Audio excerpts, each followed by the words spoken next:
Thank you for listening to this Podcast One production, available on Apple Podcasts and Podcast One.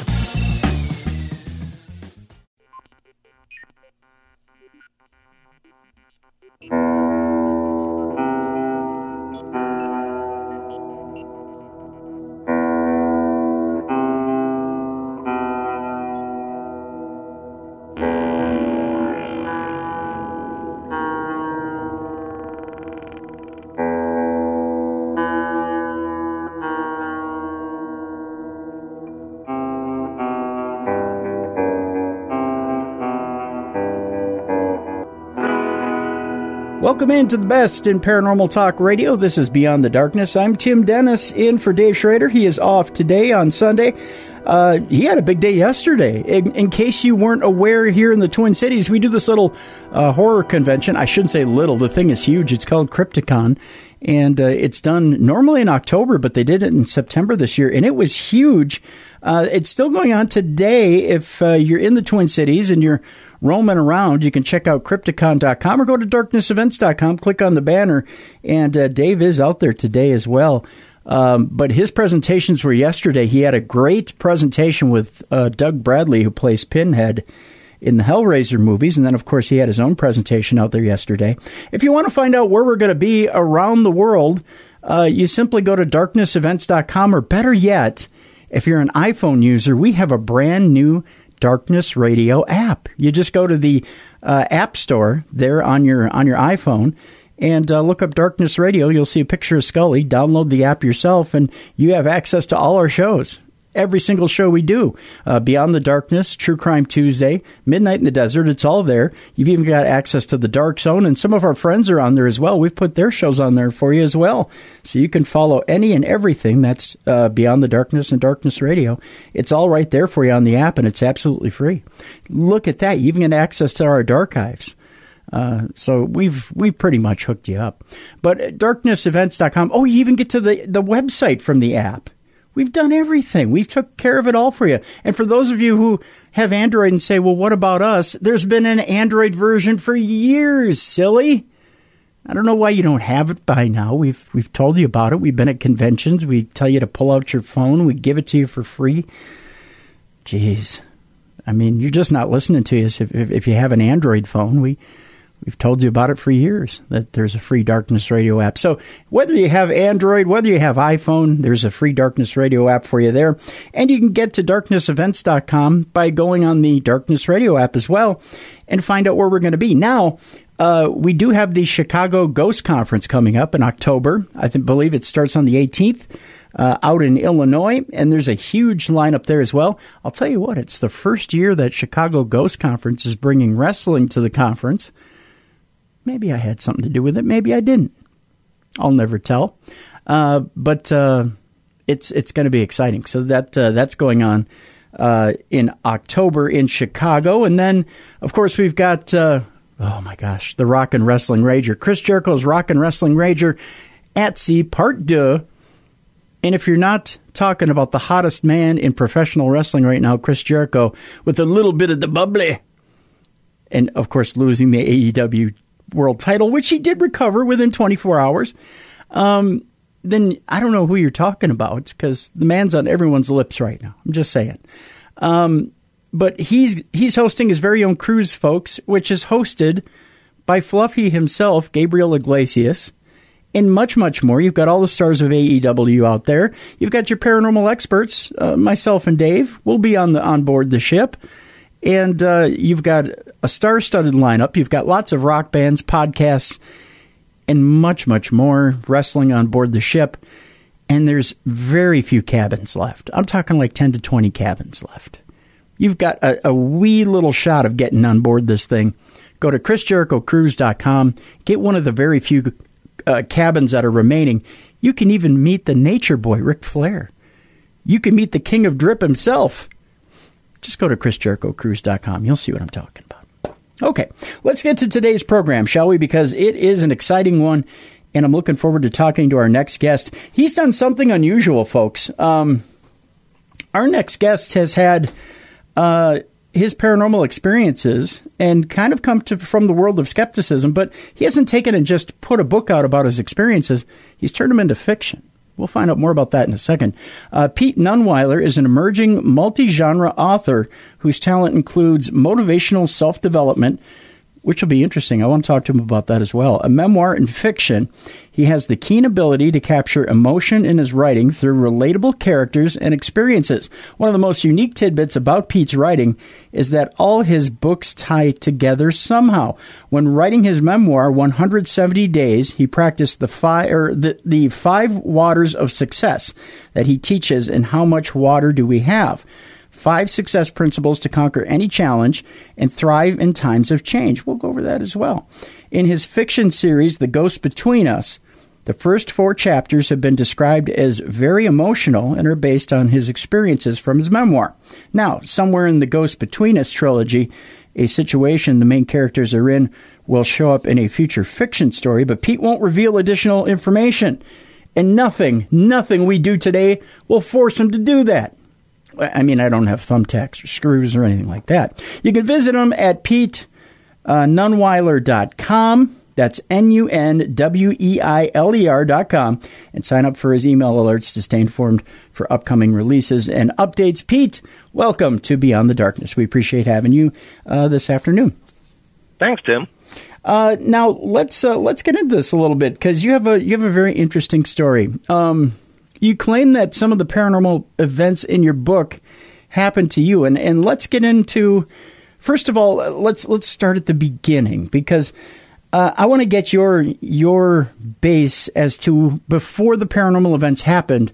Were you a skeptic? Were you truly a guy who didn't really believe in the paranormal? Did you have a little bit of belief in the paranormal? Was it one of those things where you were on the fence? Where did you stand? I can't say I was ever a non-believer, okay.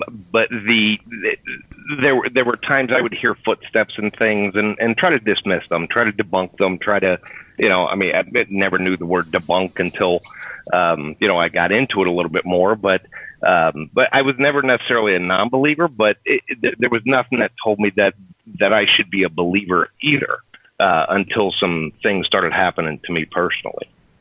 Okay.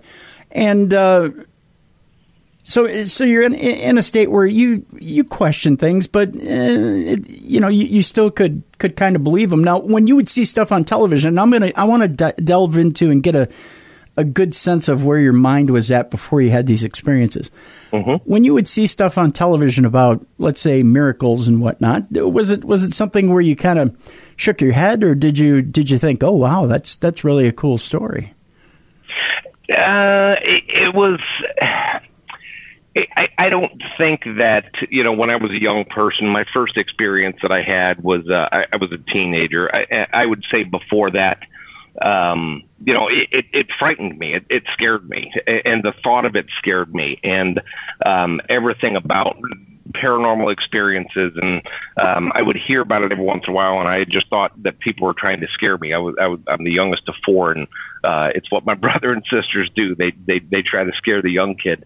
Mm-hmm. But that's really what I thought that it was just stories and ghost stories, and the Bloody Mary look in the mirror and say the name 3 times.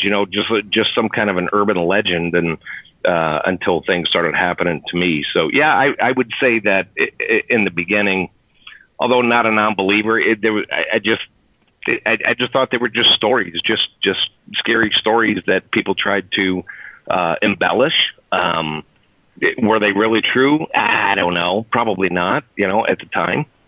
Did you ever try any of those games, like the stiff as a board or the Bloody Mary stuff, and come up empty?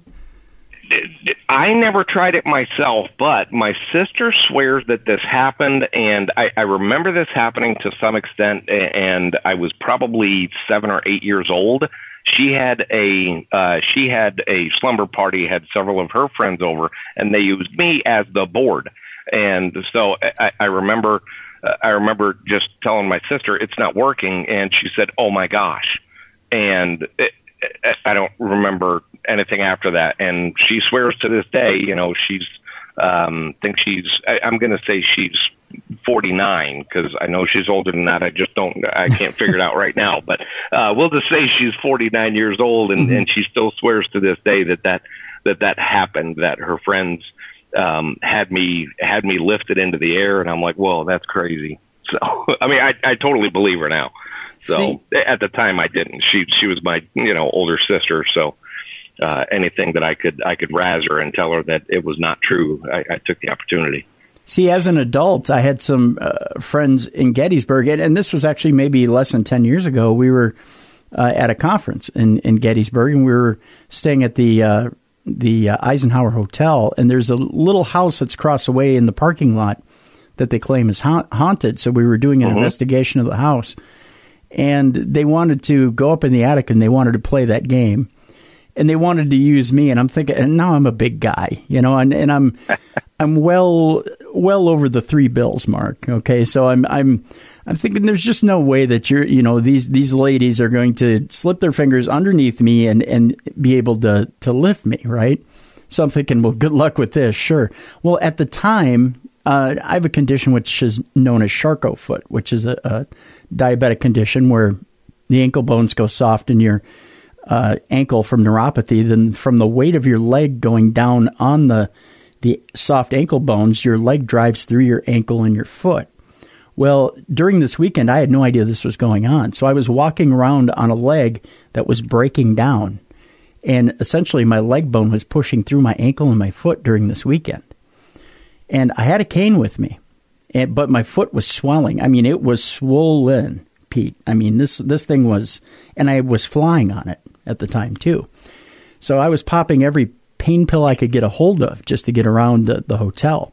But I had walked across the street with them, and I had walked upstairs, and how I got upstairs, I have no idea. I just remember being in a lot of pain.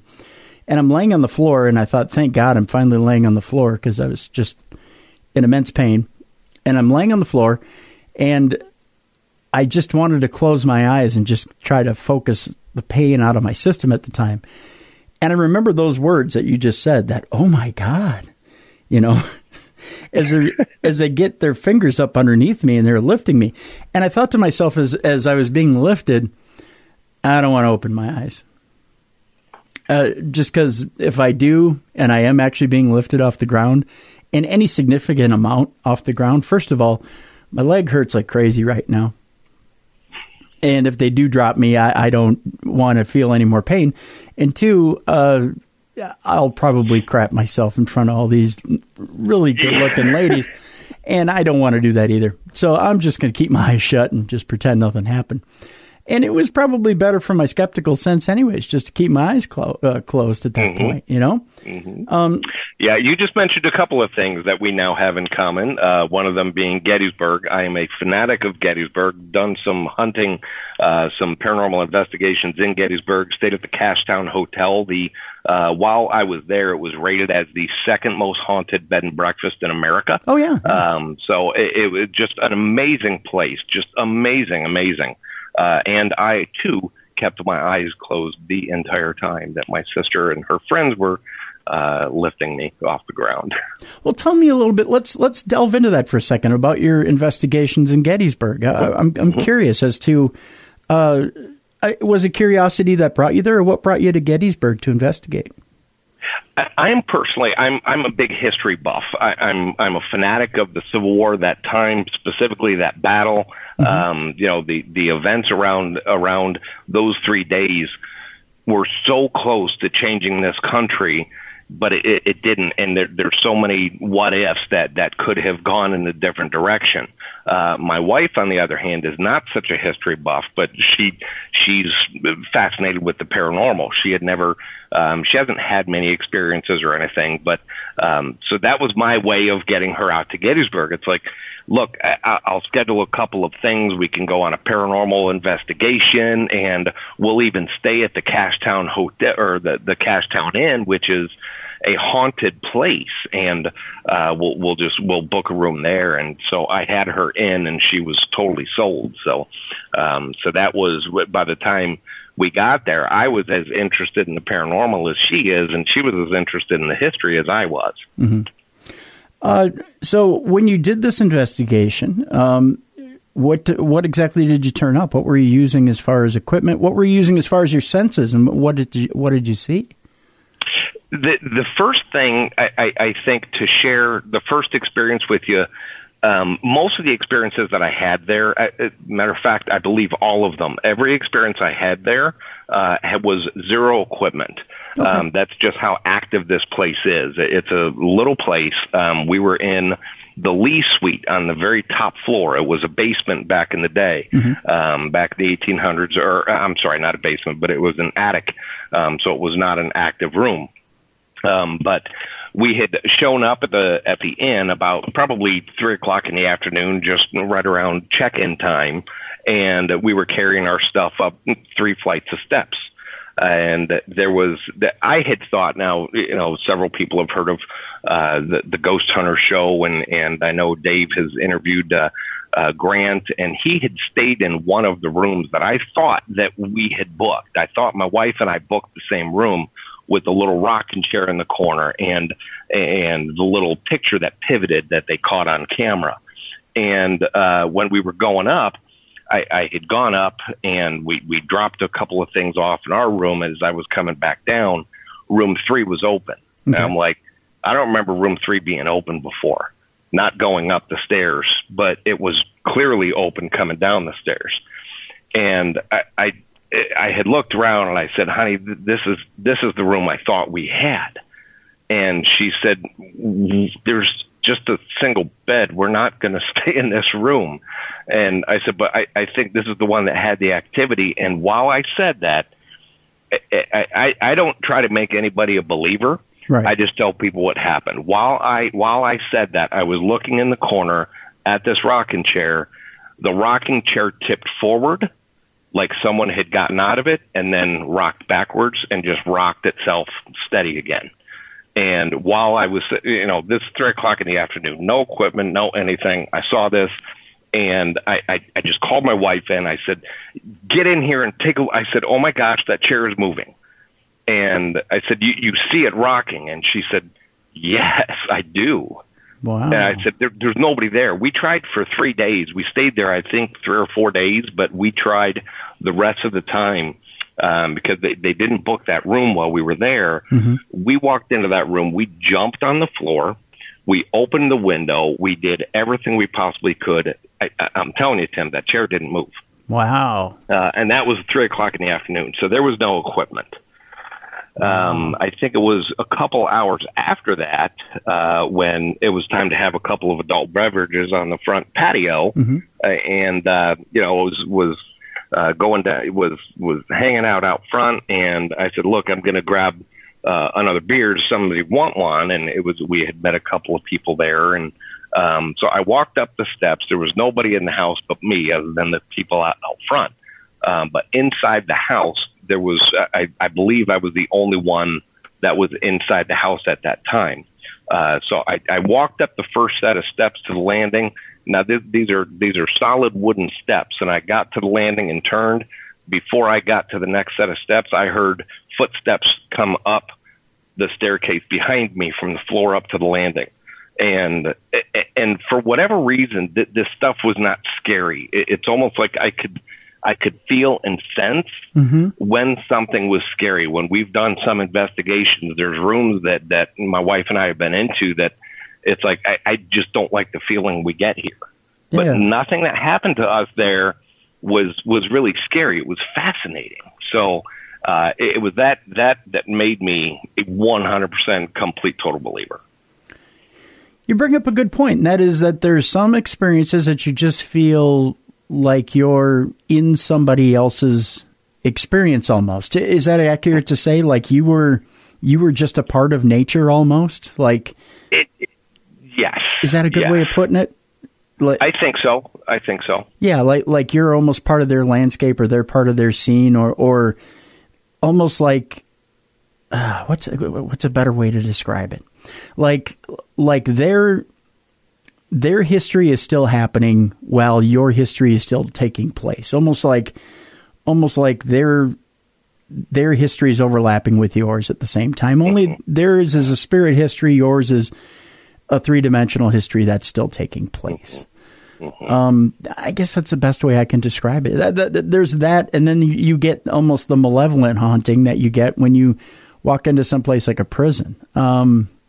I almost got that feeling when we went to the Jenny Wade house, as far as not the haunting, but the history overlapping with history, Overlaps, yeah. You can almost see, as you hear the story, you can almost see the things happening. Like in my series, I call them Ghosts of the Past. In my paranormal trilogy, I call them Ghosts of the Past. Is when you feel like you're seeing something, not really it's not a haunting that's happening at the time, but you become so close to the history or the event that happened there. And to me, it's really no different than, going to a restaurant with a group of friends. And then the next time you go by yourself, you can kind of see yourself in the corner with your friends laughing and carrying on. To me, it's a very similar sensation of that you probably got at the Jenny Wade house. Except for that experience could be either residual or it could be interactive. I think it could be either or. I don't want people to mistake that description as being just a residual haunting. I don't want people to think that because you're sitting in their history that you are a passive participant. Because I really do think that, and I think a good example of that, if people have been there, is Devil's Den in Gettysburg. I think even though a lot of that is, to me, a residual haunting, there is still some active things that are going on at Devil's Den, and you can still interact with some of the spirits there. So I agreed. So I think you can have both an active and a passive haunting going on in that, but you can still feel like you're living within their history at the same time. Does that make sense? Yeah, and I always wonder, do they know? It depends on the situation, depends on the entity, depends on several things. But I think in some cases they do interact with us as the living. And I think in other cases they're just lost. They're caught in, and that's just what I believe, is that they're caught in some. They never moved on. They never, just something happened, and they're living this over and over and over again. Yeah, and I guess the other question that comes with that too is what exactly, like you mentioned, what exactly are they seeing? It's a very good question. When you come across a spirit and you're having an active experience, as you're interacting with them, you think you know what you're seeing or hearing or experiencing. You have an impression. If you're not seeing something, if you're, let's say you're picking up something via an EVP or even a spirit box, you're getting something as far as audio goes. You believe you're making contact with something from something. Or somewhat of an era. If they're making contact with something, they believe they're making contact with something from their era. That's such an interesting thought, Tim. I never considered it that way. Yeah, I really never did. It's interesting. I mean, I tend to think that they don't think that there's any difference between what it is they're making contact with in the here and now. Whereas we know we're making contact with something, or we believe we're making contact with something from a specific era. So unless there's a difference in speech pattern that they don't understand, if we're using a current term that they don't understand, I would assume they think they're making contact with something from their time. We had the luxury, not luxury, I suppose the honor of working with, gosh, I can't remember her last name now. We did the tour with Mark Nesbitt. He's the author of the Ghost of Gettysburg series. Yep. As well as Patty. She's done Haunted Pennsylvania, Haunted Maryland. Gosh, I can't remember her last name, but she's a medium that was in the house and did an investigation of the Cashtown with us, specifically in the Cashtown Inn. And there were what experiences there. One of the things that really stood out to me was that to have this discussion, to talk about the Civil War, they didn't realize, they didn't look at it as a civil war. They didn't call it that. They didn't call it the same things that we did, where she said, watch your terminology while you're trying to communicate, while you're trying to connect, watch your terminology. Just talk about the fighting. Are you part of the fighting? Were you here during the 3 days of fighting? And, so it's interesting that we have to sometimes, depending on who we're connecting with, we have to change that terminology. Now, Patty found there's another very active spirit in the cash town, that is when the cash town has gone through several phases throughout the years, and one of them was in the 60s, I believe it was a biker bar. And one of the guests in the house, they call them guests, one of the entities in the home he was a member of a biker club, and they just call him Sarge. But he was from that era. So it's not all, from the 1860s. It wasn't all there. So and as a side note, he's a trickster and he's a jokester. So he will play tricks on you. But I think that speaks to what you're saying is who we're talking to. It could be different. It could be different in the same place. It could be, so if for the fans of the show, if you're trying to connect with somebody, try different routes. If you get that sense, try different communication techniques, try different verbiage, like you're saying, Tim. Yeah. I'm wondering, did Patty state to you guys when you were there when the term Civil War came into fruition and why you used fighting instead of Civil War? I think it was a politician's word at the time. Okay. I believe that's what it was. It was more of a politician's. In the Gettysburg Address, Lincoln says, "Now we are engaged in this great Civil War." I think that was more of a politician's term, but the fighters, the frontline people that were just citizens of the land, I don't think they considered it. So it was a civil war. It was a common man's term to say that you were in a fight. Or a battle. Or a battle. So it was more of a. It wasn't looked at as. It was looked at as more of a skirmish because they believed eventually they'd come back together. To say that agreed. Yeah. To say that they were in a war suggested that there was a permanent chasm between the two. Mm-hmm. Mm-hmm. Okay, that makes sense. That makes more sense than I think we would realize. Let's take a quick break. When we come back, we'll talk more to Pete about his paranormal upbringing, so to speak, and what got him immersed in the paranormal, really, and interested in the paranormal. You can check out during the break. You can check out Pete's website at PeteNunweiler.com. That's NUNWEILER.com. When we come back, we'll talk more to Pete about his paranormal upbringing. You're listening to the best in Paranormal Talk Radio. This is Beyond the Darkness. Do you experience stress or have anxiety, or even like myself, chronic pain, or have trouble sleeping at least once a week? Believe it or not, you are not alone. Many of us do. In fact, I have severe chronic pain. I've got 13 herniated discs. Count them, 13, lucky number 13, just like my Templar relatives. I know I bring that up a lot, but you're hearing it yet again. 13 herniated discs. I was very desperate. I try a lot. I try a lot of different pain remedies. In fact, I go to a pain clinic here in the Twin Cities, and I try anything that'll help. And that's when I discovered Feels. And Feels helps me out more than you can imagine. You may ask yourself, what is Feels? Well, Feels is premium CBD, and it's delivered directly to your doorstep. CBD is a miracle worker. I'll tell you that much. What does Feels do exactly? Well, Feels naturally helps reduce stress, anxiety, pain, and sleeplessness. And I've had a lot when it comes to pain and sleepless nights. In fact, I'll tell you, the middle of the night is the worst part of the night for me. I'm up and down, up and down, up and down a lot in the middle of the night. In fact, I'm lucky if I can go an hour to an hour and a half without getting up in the middle of the night. I sit on the edge of my bed. I'm back down. I sit back up.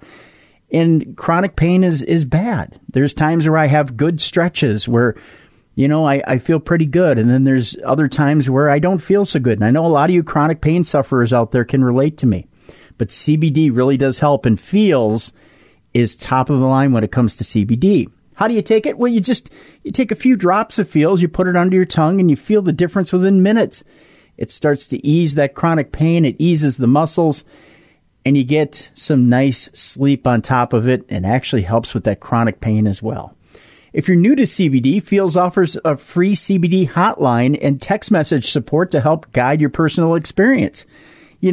A lot of times people say CBD and you kind of tense up a little bit about what CBD is and how it works. Well, you've got real human support right there at Feels to walk you through it and helps you feel much better about taking CBD.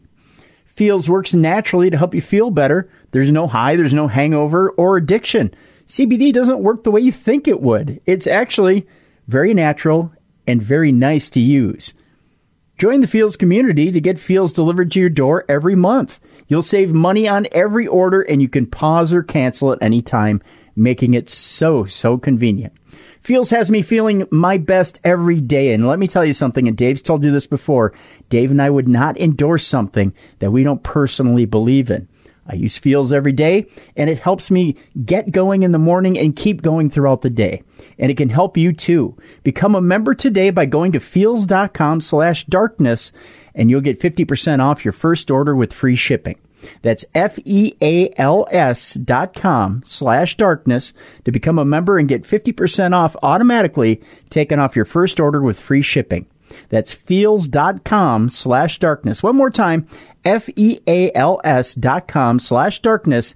Get 50% automatically taken off your first order with free shipping. Do it today. Every car comes with its share of stories. That ding in your bumper that you got when you nervously picked up a first date, the luxury package you got after a big promotion, or the mileage you saved by riding your bike all summer. While you can't always put a price tag on your stories, now with TrueCar, you can at least find out what your car is worth when it comes time to sell it or trade it in. Just go to TrueCar, then enter your license plate number and watch how your car's details pop up. Then answer a few questions, navigation and moonroof, watch as they bump up your value. How about high mileage? Well, you knew that was going to cost you, but now you know how much it dings your wallet, so you can plan ahead. Once you're finished, you'll get a true cash offer sent in just minutes, which you can take to a local certified dealer to cash out or trade in. So when you're ready to experience a better way to sell or trade in your car, check out TrueCar today. True cash offers are not available in all areas. Welcome back to the best in paranormal talk radio. This is Beyond the Darkness. I'm Tim Dennis in for Dave Schrader. Our guest is author Pete Nunweiler, and we are talking about, we're talking about a whole bunch of stuff with Pete today, but we're talking about his book, The Ghost Between Us. And we're also talking about how he quit his 20-year career, Pete did, to write a paranormal trilogy of books based on his paranormal experiences. And we'll get to that here a little bit later in the program. We'll talk about that entire paranormal trilogy. But we're talking a little bit now with Pete about his paranormal upbringing and how he had his own paranormal experiences to kind of fuel that paranormal trilogy. Before the break, Pete, we were talking a little bit about your experiences in Gettysburg and how that kind of wet your whistle a little bit too. Or that was a little bit later in life, though. That wasn't necessarily your first ones. Let's talk a little bit about your first experiences in the paranormal. What was that very first one that really got you? I take it was when you were younger in life, because we were talking a little bit about how your siblings kind of got you with the Bloody Mary stuff. And Right. But my very first experience was one of the probably scariest that to this day that I've experienced, other than one other one that I'll hold off on. But my very first experience was in the same house that I grew up in. We heard footsteps. Like I had mentioned before, I had heard footsteps. They were in the attic. They were on the main floor. It was just a ranch, just one story. Well, my father had gone out of town on business, and I started hearing in the middle of the night. Now, as a teenager, nothing wakes up a teenager, nothing. Mm-hmm. not even Dad's voice. Nothing wakes up a teenager, but something was waking me up in the middle of the night. And when I would wake up, I would hear these footsteps in my room, like directly inside my room. And it started to scare me. And I always slept with the door closed. And for 3 nights in a row, my door was open at this time that I would wake up in the middle of the night. And it was all at different times. It wasn't like an Amity 3:14 a.m. or something like that. It was all different times.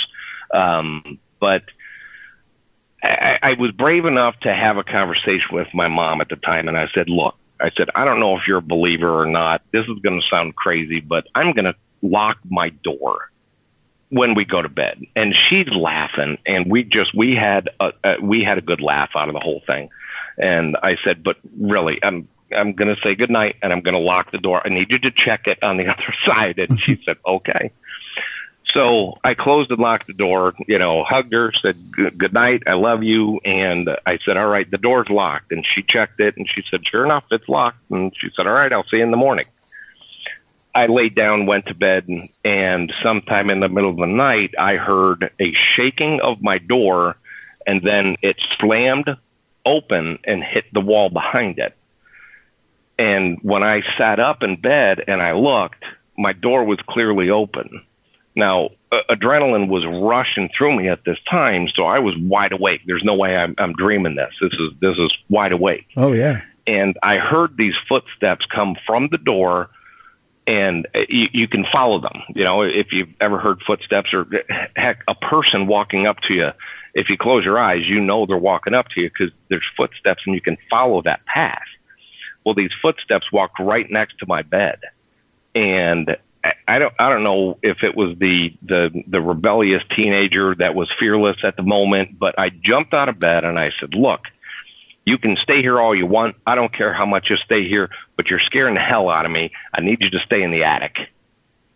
And I as much as I'm talking on the show right now, those footsteps walked right out of my room. Mm. And a few minutes later, I heard creaking in the attic. Mm. Now, since then, I've lost my mom in 2015. And just before, while she was very sick, I asked her one time, it was just her and I said, Mom, I have a question. I said, did you continue hearing noises in the house after I moved out? She said, yep, but they were always in the attic. I never heard it downstairs again. So that was my first experience that I knew beyond a doubt that this exists, that these things are very real. Now, let me ask you this, Pete. With that being said, and knowing that you've heard these footsteps for quite some time, did you ever go back as an adult and look into the history of the house and try to figure out what exactly was in that house that would have been making those footsteps? We didn't. And as a grown man now, I wish we would have. Mm-hmm. My family doesn't live there anymore, but we never did do the research in the house at all. But the only thing that we did a little is we know that nobody died in the home. Okay. That we do know, which didn't make sense to me. And I thought, is it a relative long gone? Is it someone who's watching over us? Is it, the countless options of what could be in that house. And is it somebody who loved that house, has since moved out, passed away, and came back to that house because it was maybe their first house? I don't know. We never did the research. I always find that fascinating that, I guess, we could have a love of anything when we're in this world that can make us want to stay around. But when given the option, I mean, especially at that time, we're all given that option, I guess, at the end of our lives. When it comes that time, do you go to the light and go with your relatives and do whatever it is that it's time to do? Or are we really that scared at that time that we decide, you know what, I'm going to stay here around for a while, or I'm not ready to go? But then at that time, what is it that I want to hang around for? There's a reason. Yeah. I believe there's a reason. And I think some may want to cross over. Some are afraid, but others they just don't. They like it too much. Yeah, I mean, I guess I get that. Like, I enjoy my life. I'll be completely honest. I really do enjoy my life. I even with the amount of pain I go through in a day, physical and otherwise, when everything's said and done, I enjoy my family immensely. I love my friends with all my heart. I laugh. I laugh hard. I cry even harder. I wear my heart on my sleeve, and I enjoy every single moment of my life. But I would tend to think that when that time comes, I think at that point I would have to say to myself, well, the ride is over. I think it's time to move on to new adventures. Mm-hmm. There's nothing I can do at that point. I would think most people would, and I think most people do at that point, except that, you know what?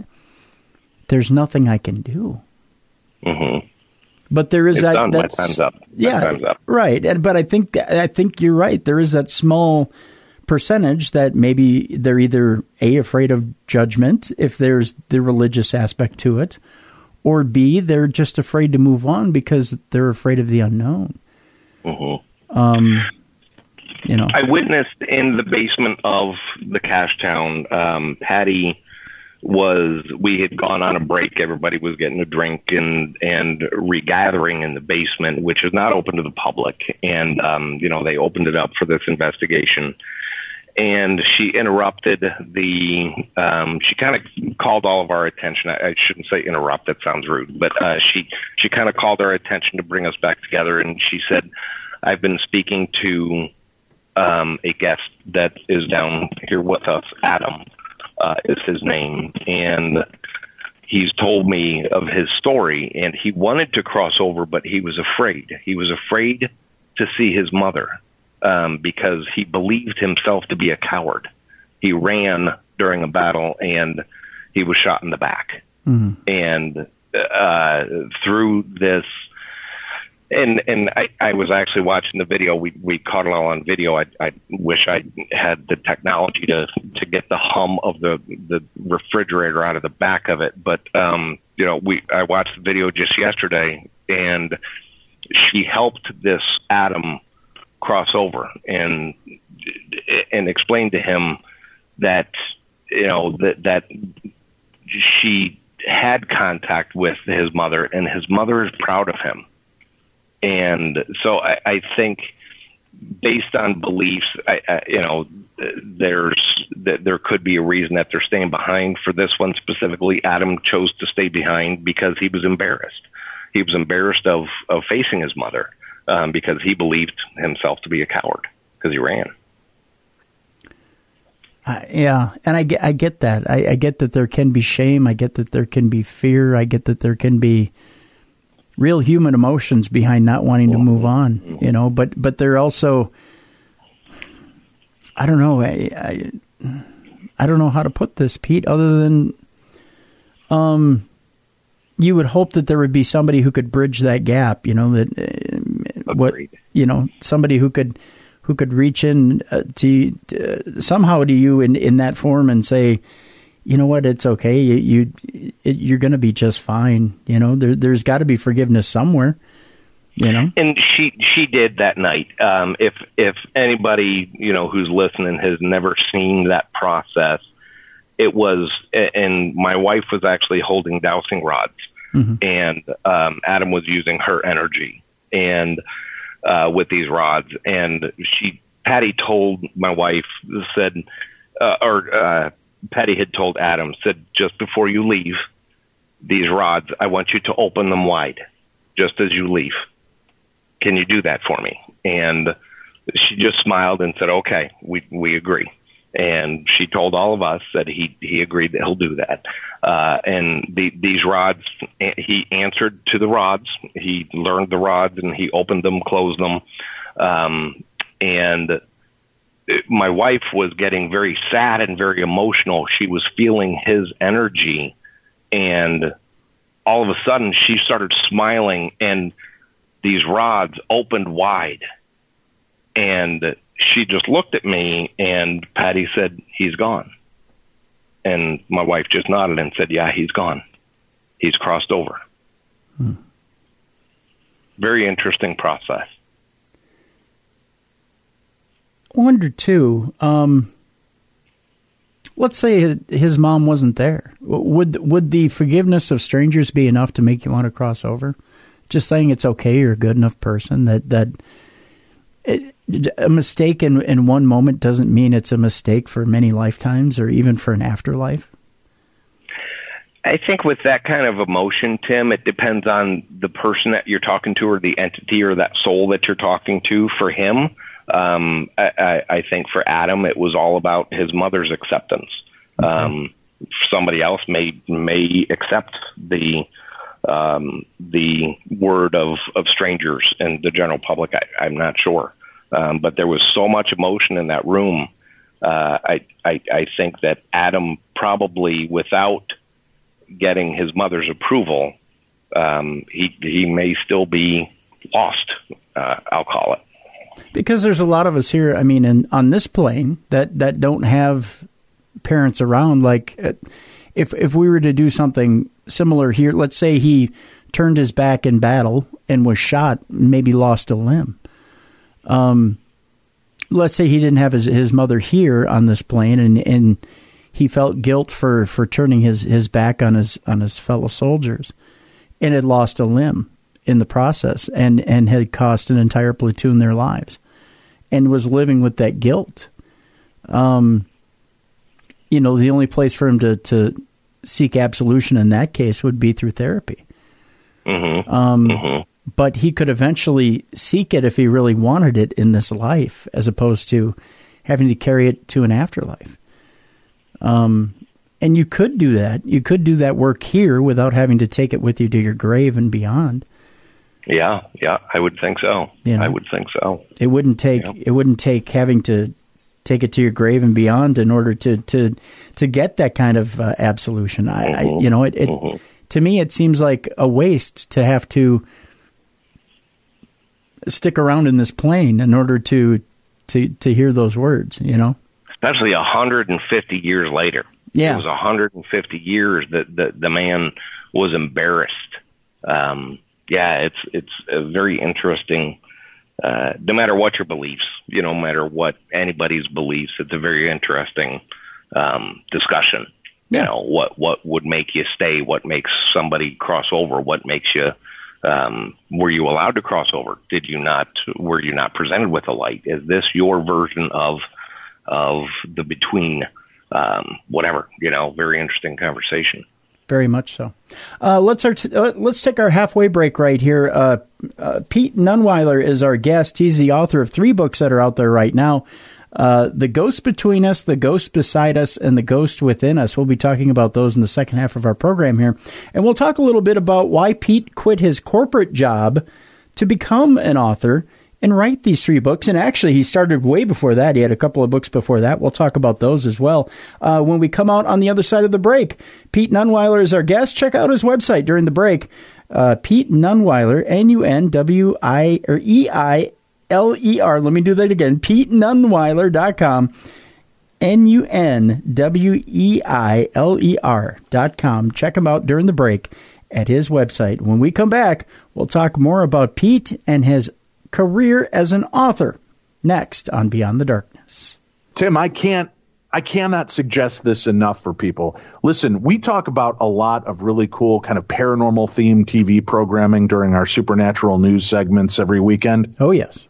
And there is a program right now that is just absolutely amazing. And I don't say this lightly. Listen, there were a lot of shows I thought had potential that fell through over the last 5-6 years. Some that are in their 6th or 7th season, and I don't understand how. The acting is flat. The storylines are flat.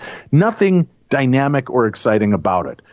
But Amazon, they've delivered, Tim. On Amazon Prime Video, there's a new series called Carnival Row, and it's a 1-hour kind of fantasy drama series that stars Orlando Bloom and Cara Delevingne. The series is set in this Victorian setting. It's this fantasy world, and it's filled with all of these amazing mythological immigrant creatures. And they kind of are struggling because their homelands have been invaded by the empires of man. So they're struggling to try to coexist with us foul human beings, Tim. But they're forbidden to live, love, or even fly with freedom in this brand new series. Orlando Bloom, who everybody loves, fantastic actor, he plays a character by the name of Rycroft Philostrate. They also call him Philo. Mm-hmm. He's a police inspector investigating this string of gruesome murders threatening the uneasy peace of the row. Listen, this is right in our wheelhouse. Our audience loves the strange, supernatural, and true crime. This show has it all. Cara Delevingne plays Vignette Stonemoss, who is a fairy refugee who has fled from her war-torn homeland to come to the Burg. And there she has to kind of learn to deal with this rampant human prejudice against her kind. And she has these secrets, Tim, these secrets that she's brought with her from her land to her new homeland. But even in all of this darkness, there's still hope, because this human detective, again played by Orlando Bloom, and this beautiful fairy played by Cara Delevingne, they rekindle this affair that they've had despite an increasingly intolerant society. It's available now to watch. Carnival Row is only on Amazon Prime Video. And if you're looking for that next great show to sit down, tune in, and tune out with, tell me about your excitement for Carnival Row. Many of you have already written to me on social media telling me how much you love it and you're glad that we suggested it. If you love it as much as we do, let us know about it. Dave@darknessradio.com. What were your favorite parts of the series? Maybe we'll talk about it on an upcoming episode. But I'm not kidding you, folks. You're looking for a good show that ties in all the elements of what you love about our program. Carnival Row is for you. Go check it out. No reason to hesitate. Carnival Row on Amazon Prime Video. It's time to turn it up with your new favorite podcast, Expeditiously with T.I., here right on Podcast One. Join the rapper, entrepreneur, family man, and activist as he bridges the gap and sheds light on important social topics and much more in an authentic, eyebrow-raising dialogue that might make you want to pull out your dictionary. Download new episodes of Expeditiously with T.I. every week on Apple Podcasts and Podcast One.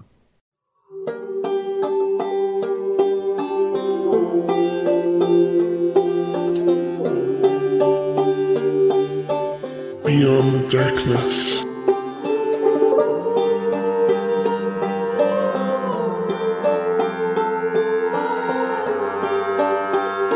Welcome back to the best in paranormal talk radio. This is Beyond the Darkness. I'm Tim Dennis in for Dave Schrader.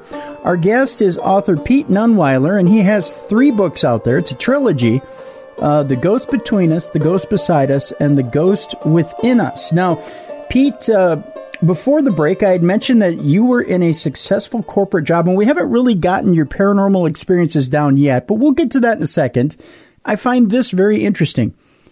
A successful corporate job, you kind of, pardon my language, said, screw this, and decided you were going to become an author. Mm-hmm. Now, I've kind of gone that, I haven't really gone that route, kind of gone that route.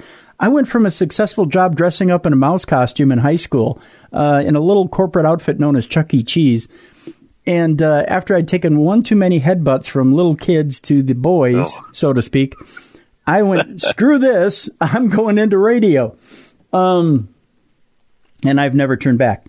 Because as you can tell by the timbre of my luxurious voice, those hits to the boys never allowed me to reach a bass voice. I find it fascinating when people are inspired to say enough's enough and it's time for a change, and I'm not doing this anymore. Let me, before we get to the paranormal turns in your world that got you inspired to write about them, and why you didn't write an autobiography. We will get to that. Let me ask you about what was it in your world that forced you to say, I can't do the corporate thing anymore? I think there were a lot of factors. One, the higher you go in business, the more business politics there are. And I think that it's true with every company, every business, every job. It doesn't really matter what industry that you're in. So the more I talk to executives and senior managers, it just continues to fester, or foster in every industry. The politics of doing what's right, that definition starts to change based on how high you get on the ladder, I guess. Where I never felt too far away from my original job. I was a trainer, for 6 years, for a national payroll company. I'm not a spokesperson for the company, so I'm not going to mention the name. Okay. But for a company, and I loved that job. It was the greatest job I ever had, was being a trainer, and to impart your knowledge and experience to others, and to watch them grow from that scared brand new person that has no idea how to spell, their own last name once they get a couple of weeks into the training, and to watch them blossom and get that aha moment of, wow, I get it, Pete. Thank you so much. This is great.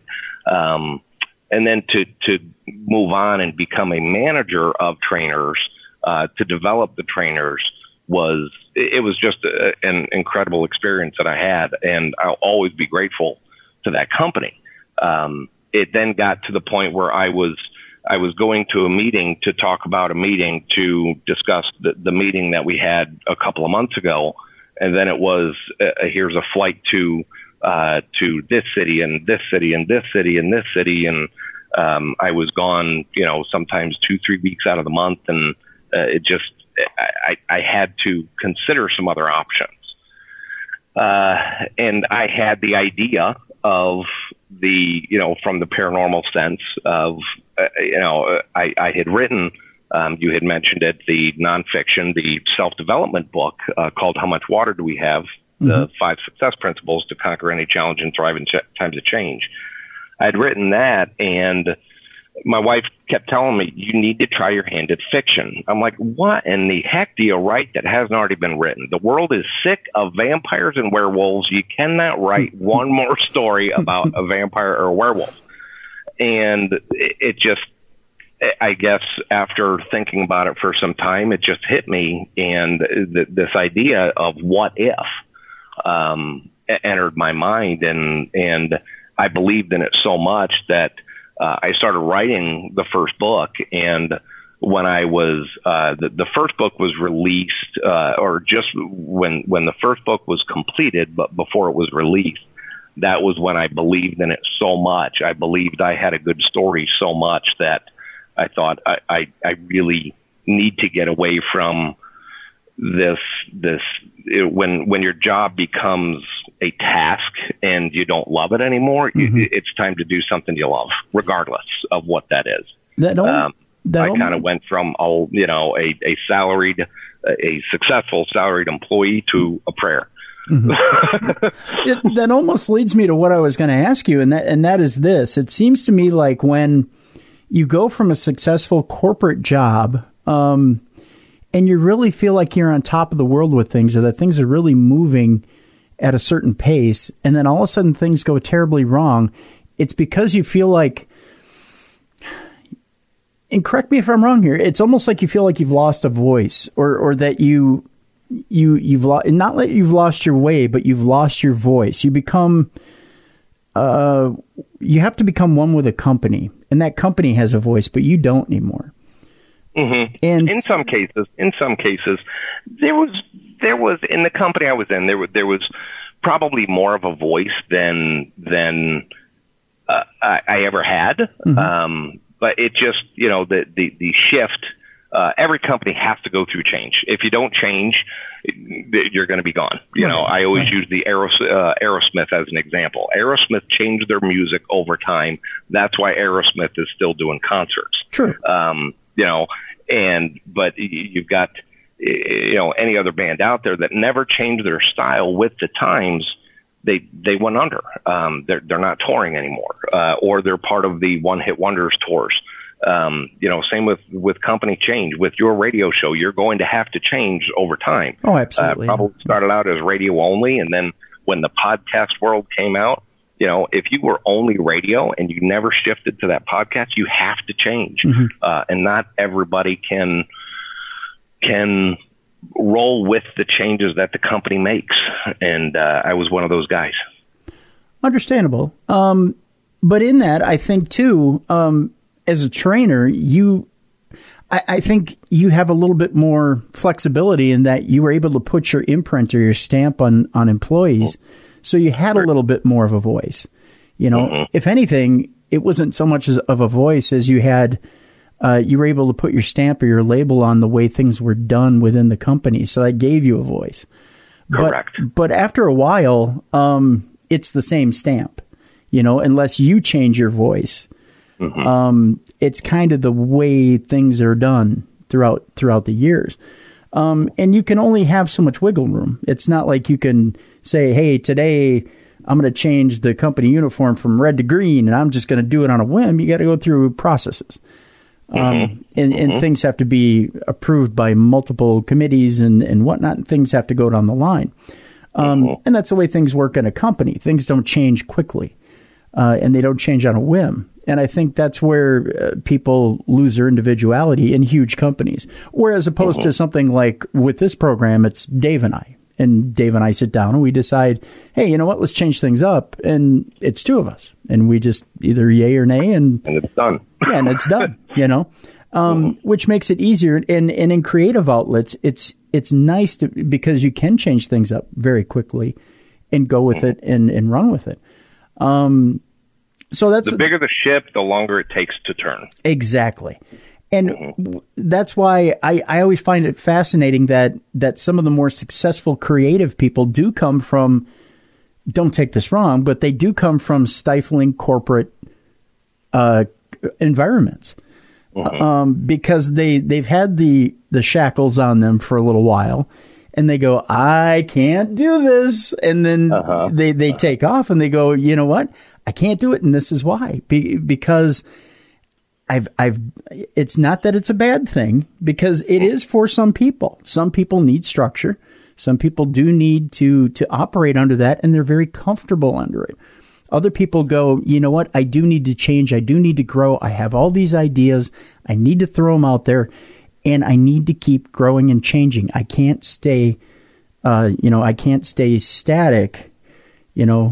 Moss doesn't grow on a rolling stone, And so that's what I find fascinating. And what I found fascinating too is that you started out with how much water do we have, that you have that self-help instant in there. You're training.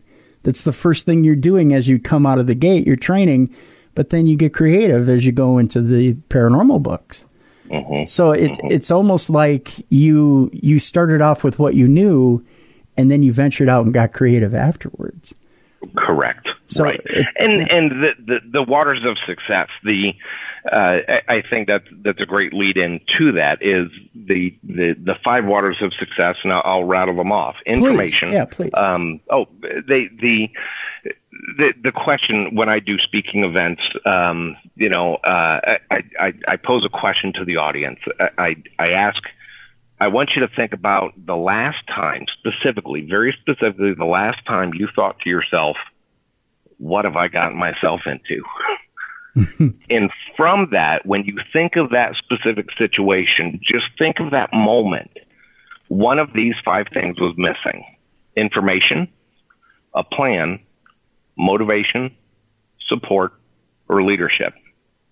When one of those 5 things is missing, that plan is going to become uncomfortable or could completely fail. So how much information? How do you get that information? That's what the 5 waters of success is all about. How much water do we have? Is, what information do I have? What information do I need? What is the plan? Maybe corporate America, maybe the 30,000 employee company has a plan but the employees don't know it. Would it be beneficial for the frontline employees to know what that plan is and to what extent? Right. All the way down to I want to write a book. Well, what information do you have to have? I needed that information. I need a plan. That the motivation. What's my motivation to write the book? Support. If I didn't have support from my wife, I would have nothing. Right. And leadership, and leadership in the book that I talk about is not about a titled leader. What I define a leader as in the book is anybody who does something worth repeating. And sometimes you have bad people that are worth repeating. To some, not to me. I see people do bad things, and I think I want to stay away from that. But are they leaders? Is it possible that bad people are leaders? Yes. So in a corporate world, you have to identify corporate world or volunteer world or your own personal life. Are you being influenced by negativity? Yes, because we are surrounded by leaders all the time, and leaders are people who do things that we believe are worth repeating. And if we gravitate towards that negativity, we have to recognize that and pull ourselves away and get away from that negativity, because that's not the leader we want to follow. We need to redefine our leadership. Understandable. And those are great. Actually, I don't think I've ever heard it really put that way before, especially the leadership part of it. I think we go in thinking we have a plan and we're the leader. I think a lot of people are very self-centric when it comes to, well, this is my plan. I'm the leader. I'm going to get it through. I'm going to push this through. And there's not a lot of thought about, well, what if I put this in someone else's, Exactly. pocket. Exactly. Maybe let somebody else lead that charge, lead that piece of it. Right. Let them be the leader of that. From the planning perspective, or let me go back to information. One of the biggest things with information, to come up with a plan, you need more information. And one of the pieces to formulate a plan is who's doing it well. So many times in life, whether it's a personal goal or a company goal, we just have this idea and we run with it. Mm-hmm. But we're so unique and we're so creative that we just keep on running and running and running. And it's too late before we figure out, I need a mentor. I need somebody to show me the ropes, because I don't know what I'm doing necessarily. I have a great idea. I just don't know how to do it. How to carry that out. That's definitely, I think, what kills 90% of people's plans. I mean, I think everybody has a plan they want to hatch as to how to get out from somebody's thumb, whether it be professionally, personally, whatever it is, to kind of be free and fly and do what it is they want to do with life. But they don't want to reach out to whoever it is that has that key information that's going to help them get there. They need the 5 waters. Everything, if anybody says, man, I got an idea, you need the 5 waters of success every single time. I'm completely on board with it. It sounds wonderful. And like I just told you, it's perfect. It really is. It's very sound in that you've covered every base there and what you need to break through. And I don't think a lot of people think of it that way. I think a lot of people think if I just put it on my back, that I'm the only one I can trust. I think that's the failure in most plans, is that I'm the only one I can trust. And that's a recipe for failure. Well, and that falls to the support water. The support side of things is, how many times have you put forth something or you've tried something? I was talking to one of my best friends who's in construction that is doing things differently, and he actually mentioned, just a couple of weeks ago, he said, I feel like I'm the only one who wants this. And I said, look, I'm going to get totally nerdy on you, but you need support. Mm-hmm. You need others around you. That's what you need, because if you feel like you're the only one who wants it, you don't have enough support. Sell your idea to others. Yep. And I'm not talking go to the CEO. I'm talking about go to your peers. Tell them the idea. Share the idea. and then get them on board. You can't engage everybody. Engage a few, and they will engage the rest. Well, isn't it true, too, Pete, to find the ones who are just as passionate as you are? You can't just sell it to anybody. Absolutely. Yeah. Absolutely. Yeah. I mean, you just can't go to anybody who's kind of half into your idea and say, well, come along on the journey with me, because if they're only kind of half into it, they're only going to give you as much effort as they have. But you also have to record the rejections. You also have to note the rejections so that when you come up with your business plan to present, when it becomes something much, much larger, you have to be able to counter every rejection. Everybody who's not on board, and why won't it work? You have to dig. Why do you think this is not going to work? And here's why.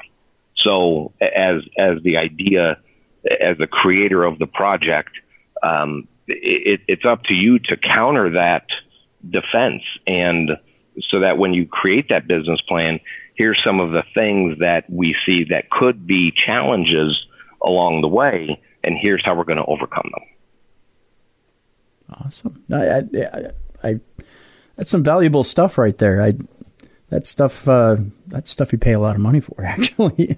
It really is. It really is. It's very, very valuable stuff. So you put, and we should tell people you can pick up How Much Water Do We Have along with 170 Days. Those are the two books that you wrote having to do with self-help. You can check that out at PeteNunweiler.com. So you've had these, and let's, before we switch gears and before we get to the paranormal stuff, let's take a quick break. And when we come back, let's talk a little bit about the paranormal experiences that help shape these next books, because we kind of have the idea that you went from the self-help books once you left the corporate world and you went into the paranormal books, but I want to see how you made that transition. We'll do that when we come back. Pete Nunweiler is our guest. Check out the self-help books, How Much Water Do We Have in 170 Days, at PeteNunweiler.com during the break. That's Pete Nunweiler, NUNWEILER.com. Do it during the break. When we come back, we'll talk to Pete about his 3 paranormal books, The Ghost Between Us, The Ghost Beside Us, and The Ghost Within Us. It's coming up next on the best in Paranormal Talk Radio. This is Beyond the Darkness. Pluto TV is the leading free streaming television service. You can watch over 100 television channels and thousands of movies on demand, all completely free. Pluto TV never asks you for a credit card, and you don't even need to sign up to watch for free. Pluto TV is the easy and completely legal way to watch your favorite TV shows and hit movies for free. What are you waiting for? Never pay for TV again by downloading Pluto TV. You can download Pluto TV for free on all your favorite devices today, including your phone, Roku, Amazon Fire TV. I have it on all my Apple TVs in my home, smart TVs, PlayStation, and anywhere that you stream your television. Pluto TV is a leading free streaming television service. Watch over 100 TV channels and thousands of movies on demand, all for free. No credit card is needed, no sign up. Pluto TV is the easy and completely legal way to watch your favorite TV shows and hit movies. What are you waiting for? Never pay for TV again. Download Pluto TV for free on all your favorite devices today. Welcome back to the best in Paranormal Talk Radio. This is Beyond the Darkness. Tim Dennis in for Dave Schrader, who has the day off today. Our guest is author Pete Nunweiler, and we're talking about a variety of topics with Pete, including the ghost book trilogy he has out, the fictional ghost book trilogy he has out now, The Ghost Between Us, The Ghost Beside Us, and The Ghost Within Us. They're available at PeteNunweiler.com. Pete, before the break, we were talking a little bit about the self-help books that you have out there, and we, again, encourage you to go to the website, check those out as well. We were talking in the beginning of the program about some of the paranormal experiences you had growing up, and I'm curious, I'm going to start with this. Now, normally when an author has paranormal experiences, the first thing they do is, especially if they've had a few of them, is they say to themselves, you know what, I'm going to put this in an autobiography. I think I've got enough here to take this, cultivate it, put it in a book of experiences. Or at least maybe I can take what I've got, get together with somebody else and put this in a book of experiences. Or maybe I'll go out and do a few investigations and put them into a book of investigations and cultivate it that way. You had a different approach here, and you had kind of alluded to it earlier in the program. You decided that you were going to make this into fiction. Recap for us. What made you decide to do fiction?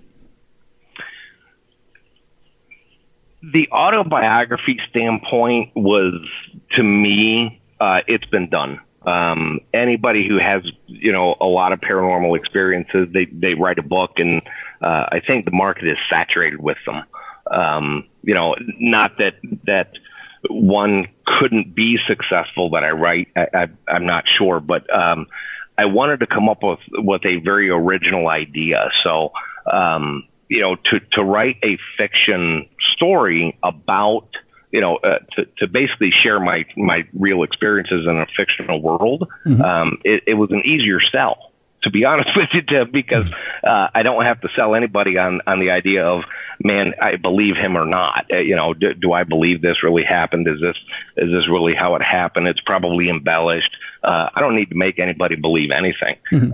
So what I did is I created that fictional world, put some of my actual experiences, and the characters go through some of the experiences that are based on, in some cases, exactly what I experienced. In a couple others, they're embellished a little bit. But I think that was really where the unique idea came from, where the Ghost Between Us trilogy is something that people haven't read before. It does have that mix of reality. It does have the mix of the paranormal. There's the love story, the first 4 chapters you mentioned early in the show, that the first 4 chapters, some people have said it's very emotional.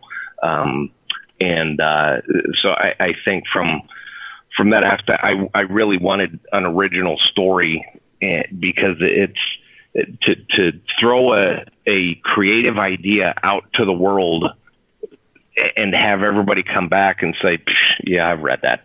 That's kind of like this story, or that's kind of like this story, or that's kind of like this story. That's not what I wanted. I wanted something unique and original, and I believe I got that. And based on the feedback of the people who read at least the first 2 books, because the third one is released October 1st. The people who have read at least the first 2 books say, I have never read a paranormal story like this. It was amazing, amazingly written. Let me ask you this. Is it easier for you, too, as an author, to emote when you go through characters? Is it easier for you to relive those experiences and go through your feelings with those experiences while doing it through a character? It is, to me. I'm not going to say for all authors, but it was for me, because I can share the emotion around it. I can share, like for example, there was the main characters in the first book. It's referenced that Toby Miller, who is the main character, he loses his wife in a car accident in the beginning of the book, and he's a paranormal enthusiast, so he has dowsing rods, he has a crystal, and he has a spirit box. That's the extent of his knowledge. He doesn't know a lot of how to use it. He's not a professional by any means. And when he pulls out this spirit box after after moving to the mountains of Tennessee, carrying out him and his wife's dream by himself, the house ends up being haunted. And when he hears of a dark secret in the house, he pulls out this spirit box and tries to connect with the entity in the home. Where this crosses over into real life now, and this is the first time I'm telling this story, so this is exclusive to you. I've never shared this story. I appreciate it. That this is one of the true ones. That he in the book he reminisces and he talks about how he and his wife sat at a table while doing an investigation, and he was trying to talk to the entity and was getting nothing.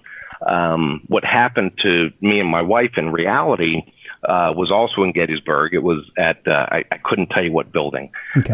but it was, and anybody, if you go to Gettysburg, they say, oh, this was a field hospital. It was used as every building in the entire town was used as a field hospital. It's just that's how many casualties there were. Everything was used as a field hospital. So it was one of the places that was a field hospital. Okay. We were sitting at the table, and one of our guides that was from the Gettysburg Paranormal Association had come around, and he said, "Are you getting anything?" And we said, "No, nothing." And by this time, it's getting 11:30 at night, and I think that the investigation was over at midnight. And we said nothing, and he said, "You've got to get them to trust you." What do you mean? They said, just have a discussion. Don't talk to them. Just talk amongst yourselves about your day. And we're like, oh, okay. And if you get something on the spirit box, then maybe try to connect. So we did that, and we just started talking amongst ourselves. And we heard this little boy laugh through the spirit box. And it's like, is there somebody there? And we heard the little boy's voice say, yeah. And he was very excited. And then we got excited. And so the guide, I forgot the gentleman's name, but he said, introduce yourselves. So I did. And I said, hi. I said, I'm Pete. This is my wife, Christina. And instantly a deep man's voice came across the spirit box and said, Chris. I didn't introduce her as Chris, which is what she commonly goes by. I introduced her as Christina, and this man said, Chris. And so in the fiction story, I put emotion around that. I put what we felt, how exciting that was to us. And I think in an autobiography, it would be more of, here's the facts of what happened. I will let you, as the reader, believe or not believe. But for me, it was easier to bring that emotion out, bring that excitement out, and a little bit of the mystery of where does man come from when we were just talking to a little boy. So you would tend to be a little bit more guarded if it was yours, as opposed to if you put it through a character. I think, yeah, I guess in a sense, a little bit more guarded, a little less excitement, Okay. I think, because to put out facts, I think to me as an author, to write an autobiography is to share facts. Okay.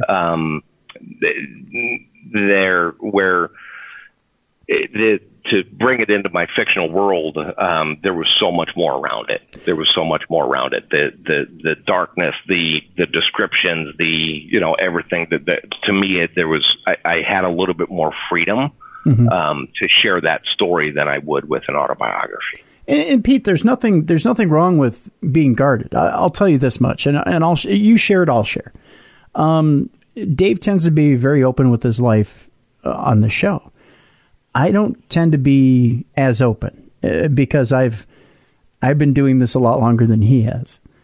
I've had stalkers that have threatened ex-girlfriends, threatened their lives. I know where to put the veil up and how to put the veil up and how to keep people at arm's length. I know what to put out there and what not to put out there. Dave hasn't learned that. He hasn't learned that. He doesn't put the boundaries up where they should be put sometimes. And I love him like my brother. He is my brother. But he believes he can keep some things open where maybe he shouldn't. I've seen a darker side of things at times where he hasn't. So I know exactly where you're coming from. There are things that you do need to, if something is yours and you put it out there, especially in an entertainment medium, you do need to guard it a little bit. You don't open up a vein and put it out there for everybody to see. You do kind of dress it up a little bit and throw it out there and let people digest it. I think it makes it easier also, and call me what you will, and I accept it, that I took the easy route to me, to share the paranormal experiences, kind of like I mentioned a little while ago. You share with some people and you're a liar. You share with some people and, you're just making that up.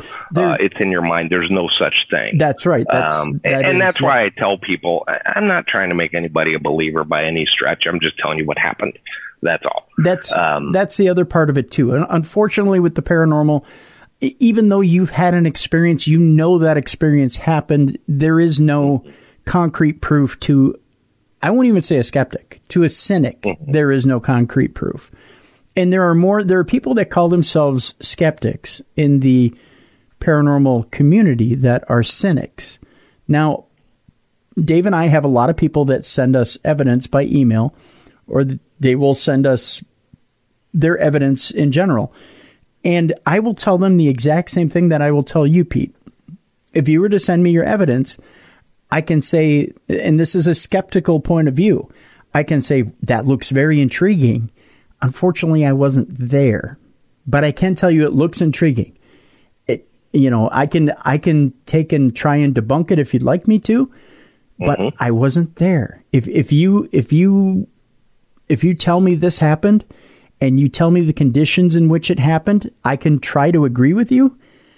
But again, I wasn't there. So I only have so much objectivity I can give you, and I only have so much subjectivity I can give you. Mm-hmm. And in that, if you want me to remain as objective as possible, this is my opinion. And that's a skeptic. A cynic will sit down and tell you, nope, what you just gave me is bullshit.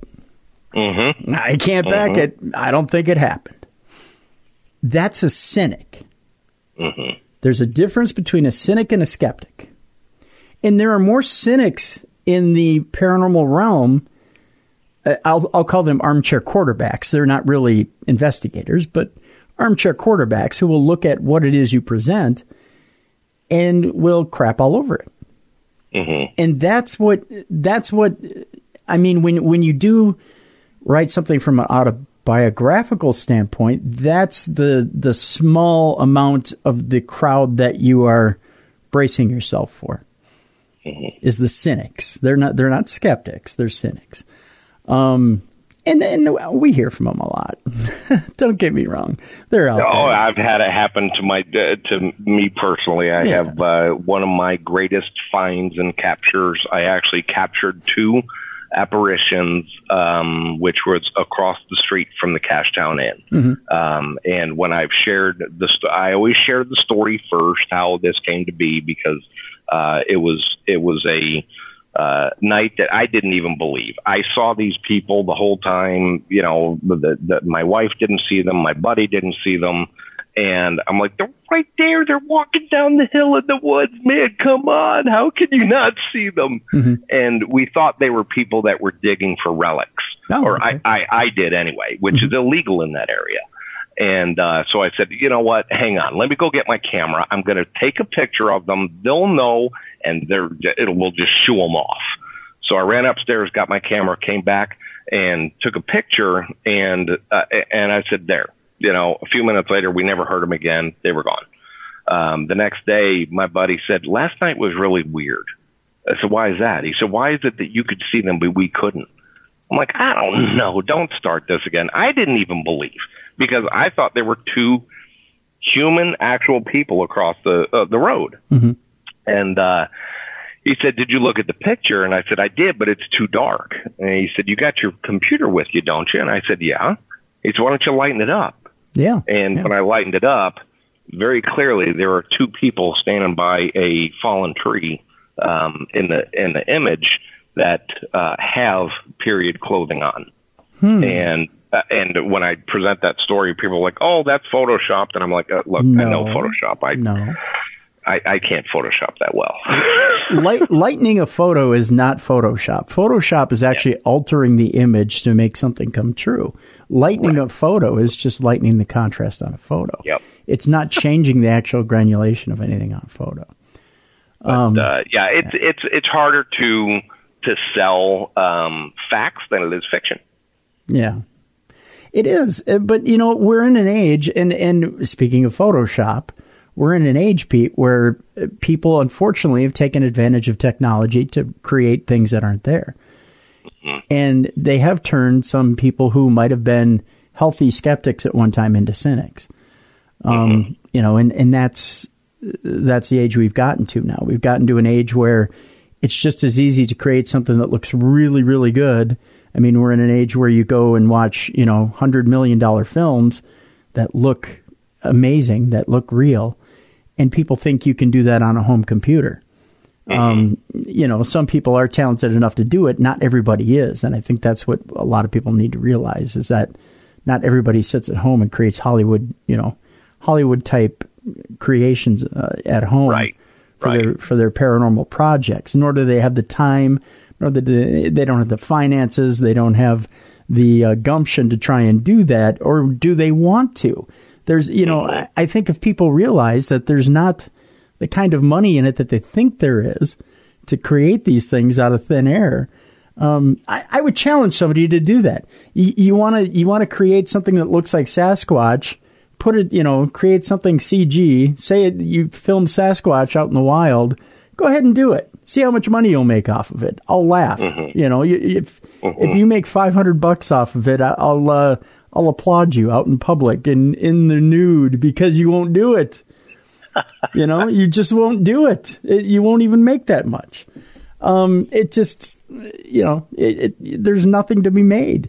So, I find it hilarious, Pete, that people think that there's all that money sitting out there to be made over a little bit of granulation. That's for sure. In Photoshop, they see these big shows and they see technology, and they see these people are, you know, they're viewed as very wealthy people, and so they're like, well, heck, I can do that in Photoshop, when in reality they can't. No, you can't. And there's even, you know, there's even a show on the I think it's Travel Channel right now. I won't speak for sure, but you know, people submit their paranormal evidence, and you have paranormal experts reviewing it, telling you whether it's, you know, false or whether it's true evidence. Those people submitting that evidence aren't getting paid. You know, they may be getting a pat on the head from a true paranormal investigator as to whether it's true or false, but no one's getting rich on that show. No, you know. So, you know, don't kid yourself. You know, you're not headed for Patterson Gimlin fame if you manage to Photoshop something and get it past somebody. Right. You know, we can't all be Lorraine Warren. Yeah. So exactly. There was only one, and one shall remain. Yes. So with this series now, with this fiction series, let me ask you this: you've done some interesting stuff with this trilogy, and one of the interesting things you've done, actually a couple interesting things you've done, is you've branched into multimedia with these books. One of the things, of course, books on tape or audiobooks are books on tape. Listen to me, Grandpa back here in 2000. Or audiobooks tend to be very popular. And a lot of people, much like podcasts, audiobooks are a huge thing. Tell me why you feel audiobooks are essential these days. In our fast-moving world, it's really all about that. I hear more and more people, and I'm one of them. I don't have time to sit and read a book. Well, with audiobooks, you don't have time not to. Mm-hmm. If you love reading, if you love stories, there's no such thing as I don't have time. Well, that's true with everything. If you love something, you'll find time for it. And so the audiobooks, I think, are becoming much, much more popular nowadays, because people can read them in that awful commute to work in the morning. It's, you know, when I was working in corporate America, I worked, my office was 9 miles from home, and it was a 45-minute drive. 17 traffic lights between me and the office. Mm-hmm. And it gave me 45 minutes of an audiobook to listen to in the morning, and then 45 minutes in the afternoon. I got an hour and a half of reading in.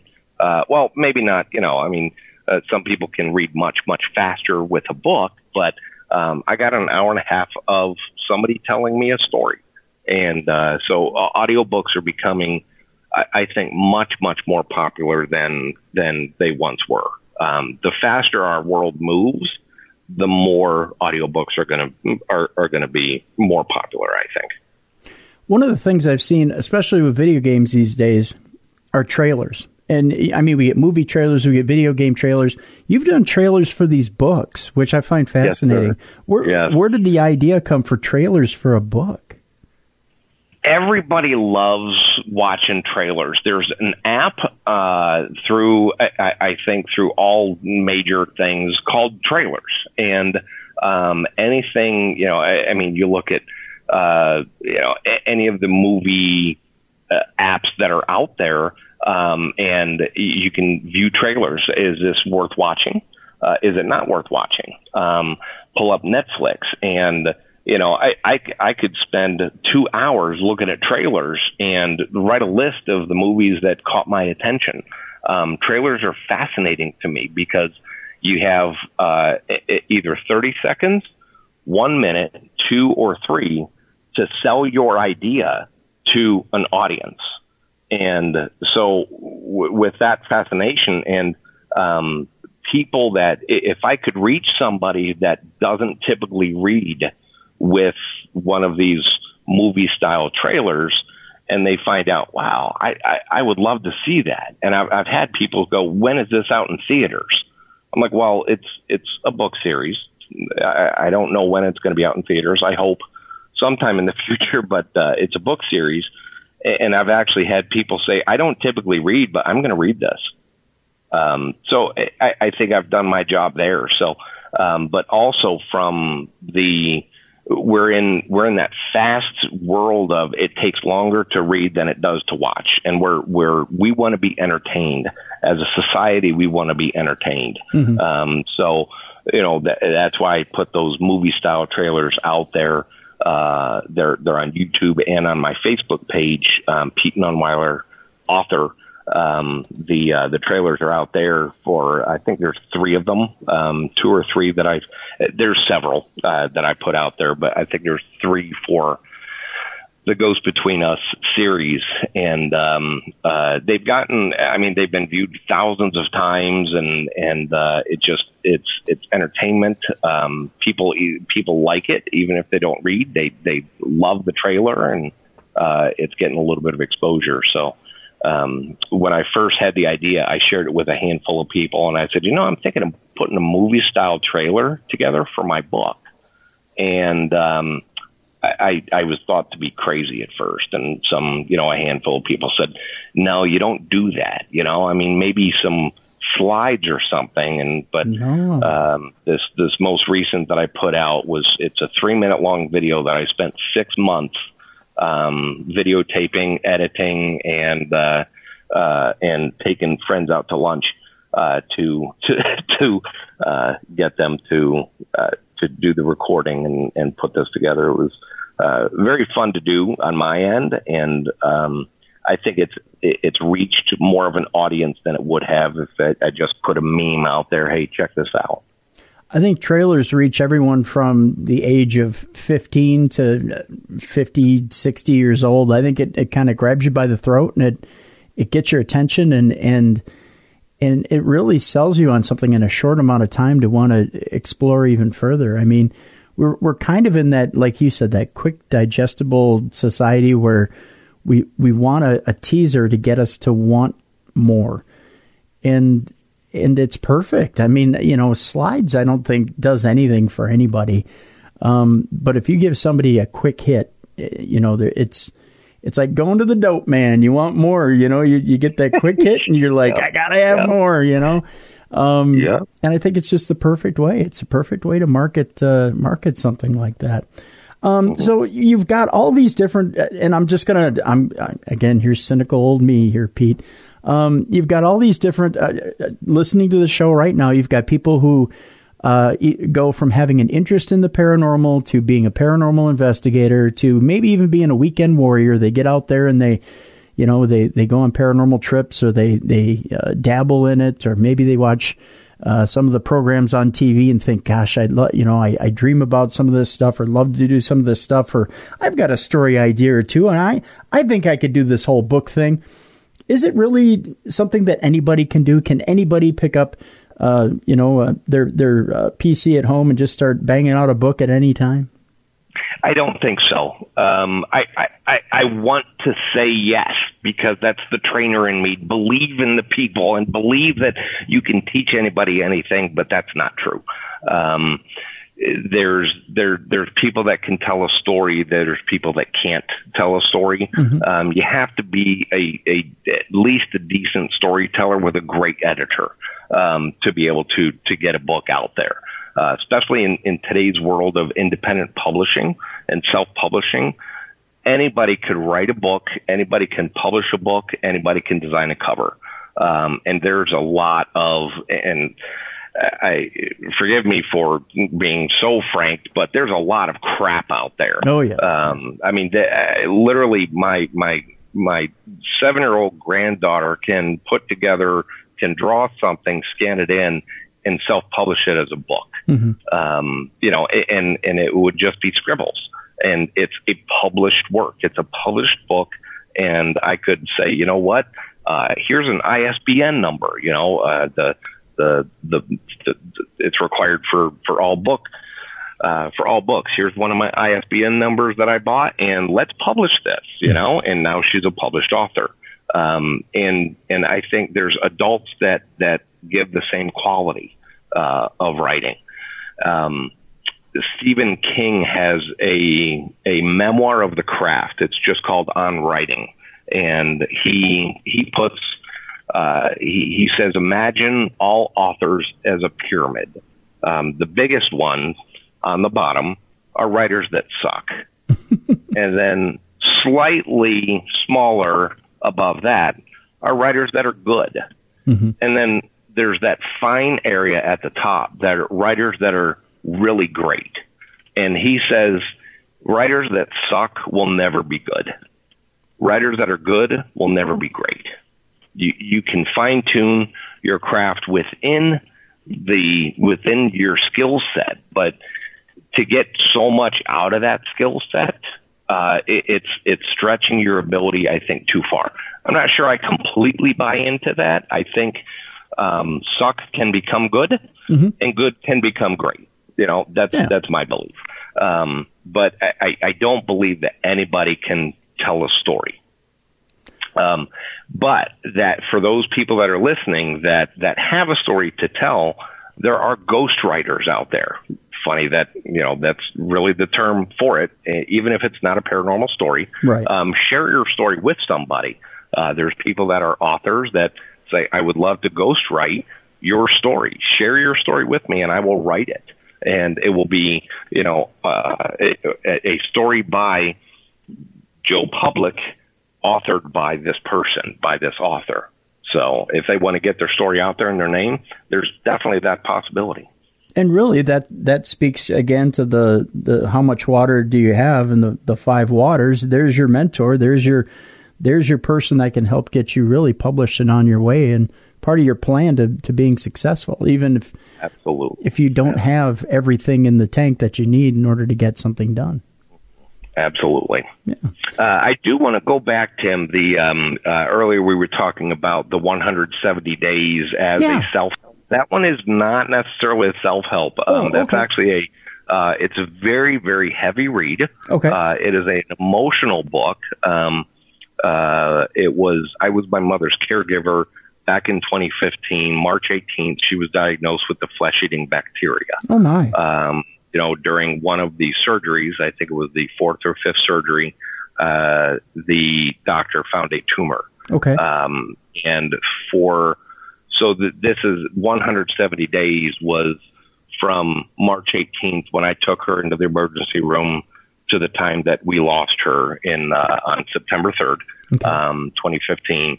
This was my memoir, to really let people know, the strengths that my mom had, and what it takes to be a caregiver for someone with a medical problem. I think in some cases it's much harder on the caregiver than it is the patient. In some ways, because the patient is getting the care from the doctors and the nursing staff and everybody that goes by, and all they have to do is push a button. But the caregiver needs that support. The caregiver themselves need as much support as the patient does. They can't put their life completely on hold, and in some cases that has 170 days has helped a handful of people. One review that I got from that book was, Pete, I think you gave me more time with my grandfather. We're going through a similar situation, certainly a different illness, but you asked questions. Because I read your book, you asked a lot of questions to understand what the doctors were talking about, what the nursing staff, what all the medical terms meant. And because I read your book, I got my family together and I said, look, I just read this book. We need to understand more of what they're talking about. We can't just throw it to them and say, I trust you explicitly, because they don't know everything. And she said, because of that, I think we got more time with my grandfather because of reading your book. That was probably the most humbling comment I've ever gotten on my writing.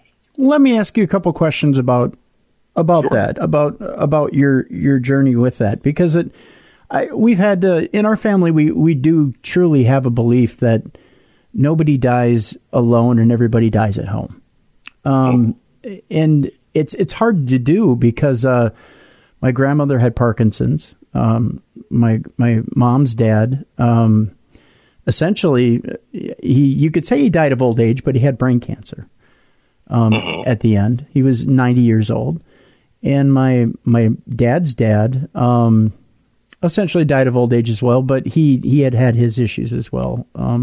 And everybody dies of something, at the end. But you have in-home hospice, and essentially that's what ended up happening with both my dad's mom and my dad's dad. And my aunt took care of, she became certified and took care of my grandfather and grandmother because she didn't want a stranger toting that barge or taking that weight on. She wanted to do that. She felt that she owed them that. And my sister took care of my mom's dad, became certified and did that. And I have great love and respect for both my aunt and my sister for doing that, because that's, I think, above and beyond the call of duty almost. Agreed. Agreed. And with that being said, I think that there's also a great, I'm trying to think of the way I want to put this. There's also a great emotional weight that comes with it, because when that person passes, you need to find a way to deal with it. You've had the most emotional connection with that person, yet you've had to stifle your emotions at the same time. Does that make sense? It absolutely does, because I experienced it myself. You have to hide it. You have to be the strong person. In 170 days, the day that I went to pick her up, my mom had not been to the doctor. Literally, this was 2015. She had not seen a doctor since I was born in 1972. She was afraid of what they might tell her. And there was just something in our gut that said something's really wrong here. And when my mom asked me to take her to the emergency room, I knew it was serious. I knew she really, really, really didn't feel good. Yeah. My wife made the comment, said, I don't know where it comes from, but you will find the strength. You'll need to. And I thought I understood at the time, but I didn't. When I did find the strength, I then understood what she was saying. And it was a very accurate statement. You don't know where it comes from, but somehow you do find the strength. But you do, like you say, you have to, in some senses, suppress that. And as my mom's caregiver, I did my share of suppressing as much as I could. But I kept a journal, and throughout that time, every day, I had to turn these emotion into facts. Kind of opposite of the paranormal sense. I had to turn the facts into emotion in the paranormal sense to make it, more entertaining.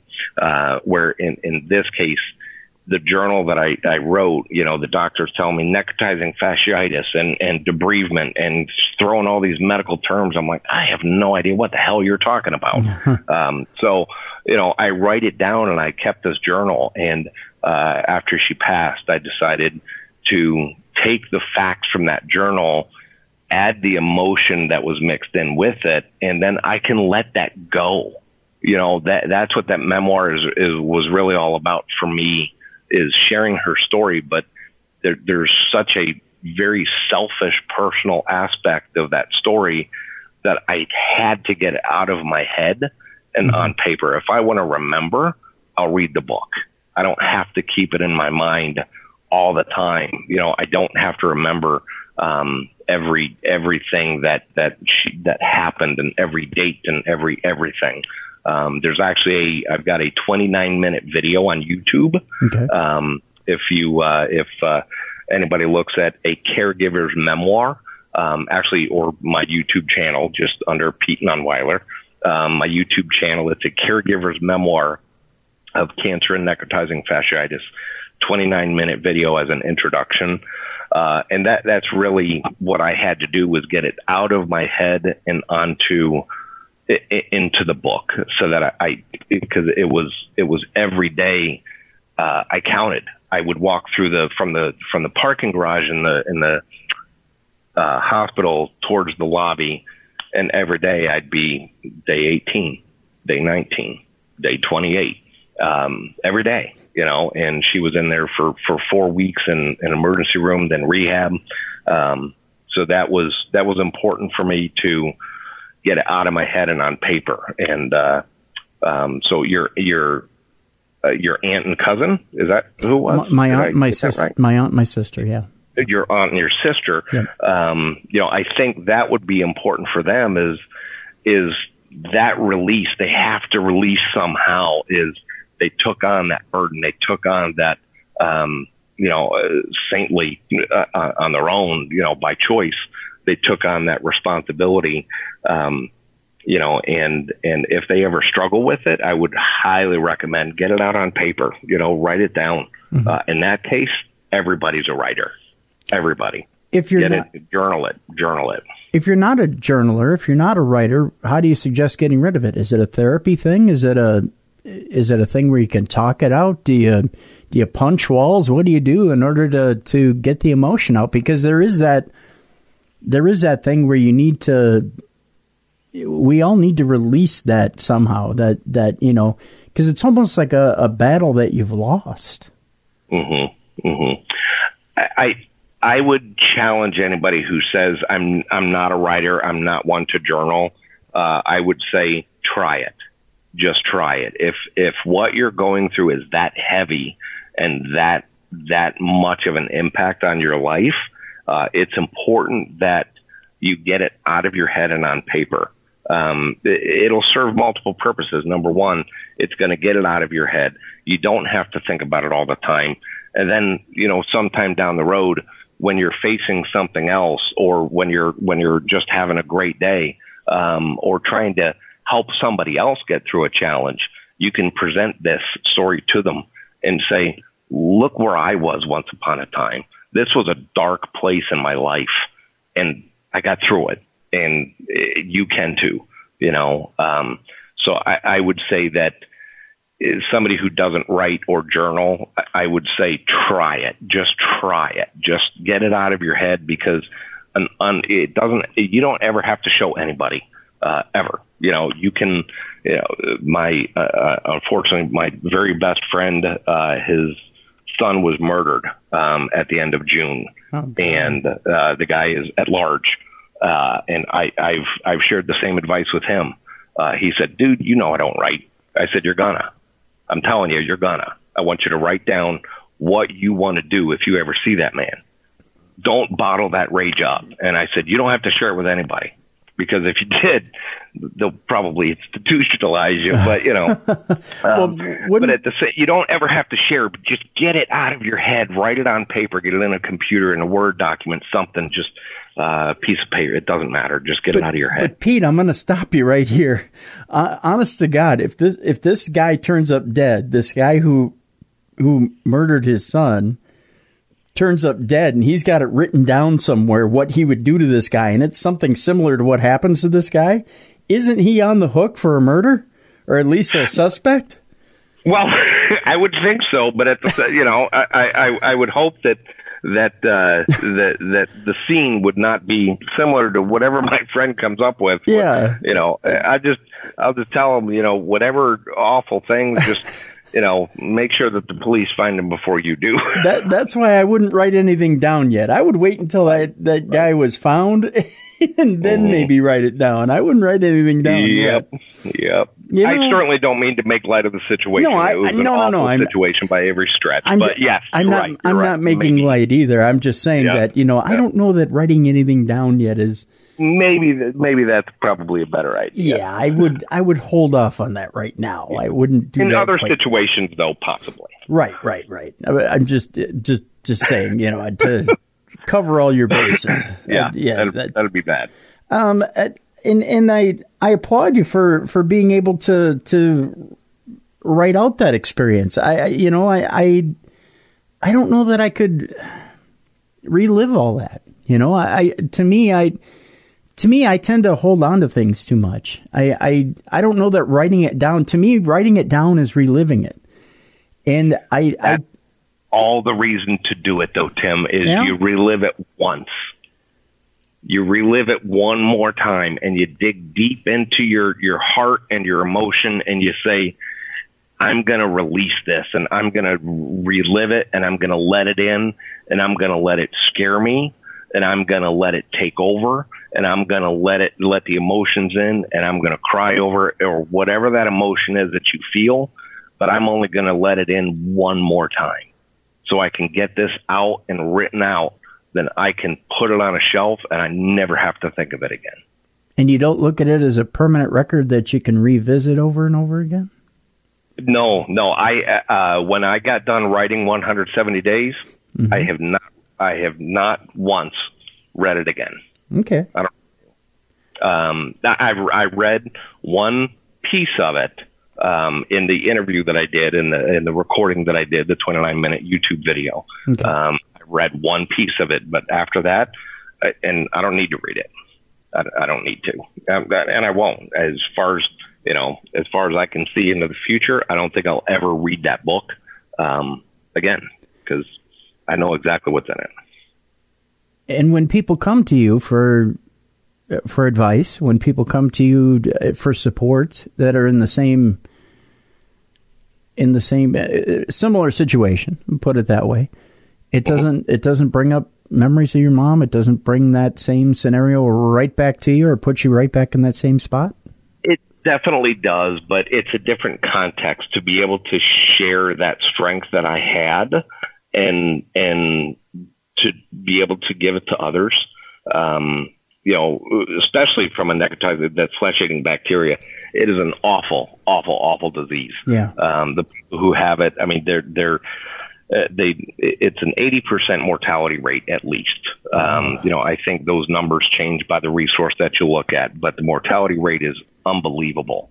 And the to be able to share that story with some of them, they get it. They know what my mom went through. And some of the people there's necrotizing fasciitis sites out there for the flesh-eating bacteria, support sites.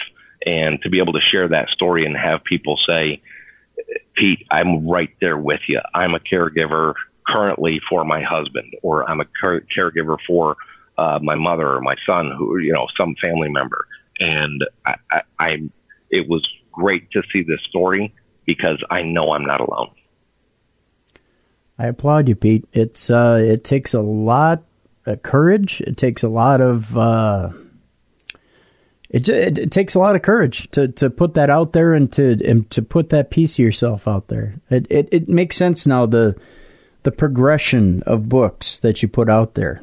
from self-help to the story of your mom, then to the paranormal series. It explains a lot about you, the way that you put that out there, most definitely. Well, and the first 4 chapters of The Ghost Between Us are based on, very loosely based on some of my experience in the hospital with my mom.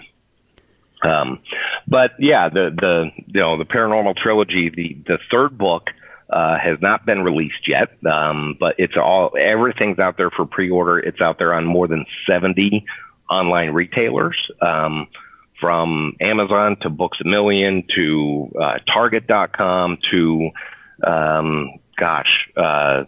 BarnesandNoble.com to everywhere. Audible for the audiobook. The first 2 are out there to download right now, or look at right now on ebook. Order it and get it in a hard copy. Third one you can pre-order now. My advanced readers have said, man, this third book brought everything together so well, and I absolutely want to go back and reread this again.